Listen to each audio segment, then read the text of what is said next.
රටක් පාලනය කරන්න පුළුවන් පාලකයෝ නැති නිසා ගම් නගර කියලා වෙනසක් නැහැ. හැමෝම දුක් විඳිනවා මහත්තයෝ. ඇත්ත අපේ හම්දුනේ සහතික ඇත්ත. හම්දුනේ මම චූටි කතාවක් කියන්න. ඔය රජයෙන් ගෙනාපු අලුත්ම ඔය වන සංරක්ෂණ පනතෙන් අපිට මොකද වෙන්නේ? WhatsApp යන්න බෑ. Facebook යන්න බෑ. YouTube යන්න බෑ. හදිස්සේවත් සෝෂල් මීඩියා ඔක්කොම ඉලෝන් මස්ක් ලංකාවෙන් අකුල ගත්තොත් අපිට මොකයි වෙන්නේ?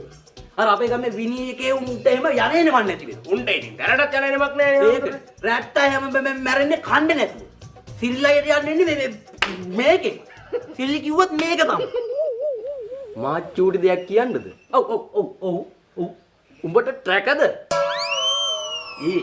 අයියෝ එහෙම කට වහගන්න ඔක්කොම.